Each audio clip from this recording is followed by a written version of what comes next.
رات کی خاموشی میں استنبول کی فصیلوں کے پار ایک شہر سو رہا تھا اور فصیلوں کے اس طرف ایک جوان سلطان کھڑا تھا جس کی آنکھوں میں صرف شہر فتح کرنے کی خواہش نہیں بلکہ تاریخ بدل دینے کا خواب جل رہا تھا۔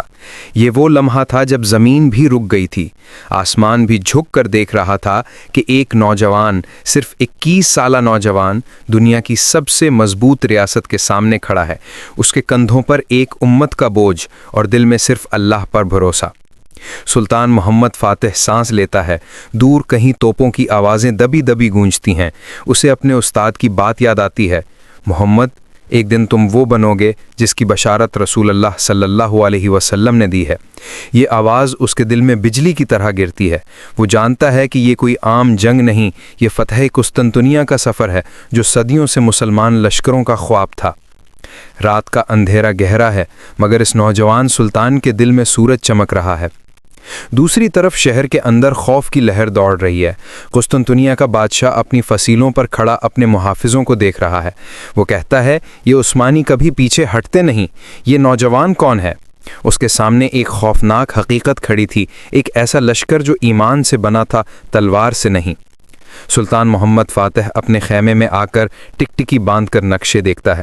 اس کے جرنیل اس کے آس پاس بیٹھے ہیں، سب کے چہرے پر فکر کی لکیریں سوائے سلطان کے۔ وہ پرسکون ہے، جیسے اسے معلوم ہو کہ جیت پہلے ہی لکھی جا چکی ہے۔ وہ کہتا ہے کہ اگر سمندر ہماری راہ روک رہا ہے تو ہم سمندر سے اوپر راستہ بنائیں گے۔ یہ الفاظ سن کر پورا لشکر حیران رہ جاتا ہے، کیا جہاز پہاڑوں کے اوپر سے گزریں گے؟ مگر سلطان مسکراتا ہے اور تاریخ لکھے گی کہ یہ مسکراہٹ محض ایک خیال نہیں تھی، یہی مسکراہٹ ایک شہر کی دیواریں توڑنے والی تھی۔ اگلی صبح پہاڑوں پر لکڑی کے تختے بچھائے جاتے ہیں، سپاہی حیرت سے کام کرتے ہیں، اور پھر وہ لمحہ آتا ہے جب عثمانی جہاز خشکی پر چلنے لگتے ہیں۔ قسطنطنیہ کے لوگ فصیلوں پر جمع ہو کر چیخ اٹھتے ہیں، یہ ناممکن ہے، یہ کیسے ہو سکتا ہے؟ مگر ہو رہا تھا۔ یہ تاریخ کا وہ منظر تھا جس نے دنیا کو ہلا کر رکھ دیا۔ شہر کو چاروں طرف سے گھیر لیا گیا، توپیں آگ اگل رہی تھیں، ہر دھماکہ فصیلوں کو لرزا دیتا، ہر پتھر، ہر اینٹ ہلنے لگتی۔ سلطان اپنے گھوڑے پر شہر کے سامنے کھڑا تھا، اس کی آنکھوں میں عجیب چمک تھی۔ وہ کہتا ہے، یہ امت کی امیدوں کی جنگ ہے، جو لڑے گا وہ شہید ہوگا، جو بچے گا وہ غازی ہوگا۔ یہ الفاظ دلوں میں آگ لگا دیتے ہیں، سپاہی دوڑتے ہیں، فصیلیں ہلتی ہیں، آسمان دھوئیں سے بھر جاتا ہے۔ دشمن گھبرا کر چیختا ہے، دیواریں ٹوٹ رہی ہیں، اور واقعی دیواریں ٹوٹ رہی ہوتی ہیں، صرف پتھر نہیں، 1000 سال پرانی سلطنت کی ہڈیاں بھی۔ شہر میں لوگوں کی چیخیں بلند ہونے لگتی ہیں، قلعے کا ہر دروازہ لرز رہا ہوتا ہے، اور پھر وہ لمحہ آتا ہے جب سلطان محمد فاتح اپنے لشکر کے ساتھ فصیل کے اندر داخل ہوتا ہے۔ بازنطینی سپاہی گھبرا کر پیچھے ہٹتے ہیں، بادشاہ آخری بار اپنی تلوار تھامتا ہے مگر وقت ختم ہو چکا ہوتا ہے۔ شہر کی گلیاں گونج رہی ہیں، فتح ہو گئی، فتح ہو گئی، مگر سلطان، وہ فاتح ہونے کے باوجود خاموش ہے۔ اس کے قدم مسجد آیا صوفیہ کی طرف بڑھ رہے ہیں۔ عمارت کے اندر لوگ چیخ رہے ہیں، بچے رو رہے ہیں، عورتیں دیواروں سے لپٹی ہوئی ہیں، مگر سلطان اندر داخل ہوتا ہے اور تلوار نہیں اٹھاتا۔ وہ صرف ایک آواز دیتا ہے، خوف نہ کرو، تم محفوظ ہو، یہ شہر میرے لیے نہیں، انسانیت کے لیے فتح ہوا ہے۔ یہ الفاظ صدیوں تک یونانی تاریخ میں بھی سنہری حروف میں لکھے جائیں گے۔ آیا صوفیہ میں سلطان سجدے میں گر پڑتا ہے، اس کی آنکھوں سے آنسو بہتے ہیں۔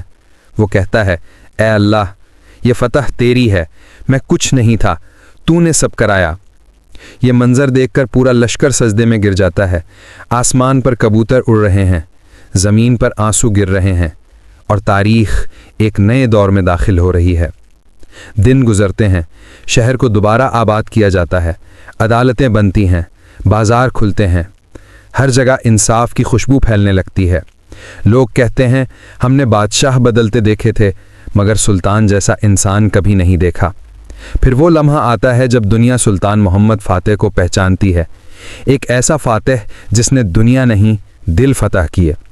وقت گزرتا ہے مگر اس کا نام آنے والی ہر نسل کے دل میں تخت پر بیٹھا رہتا ہے، قسطنطنیہ کا سورج۔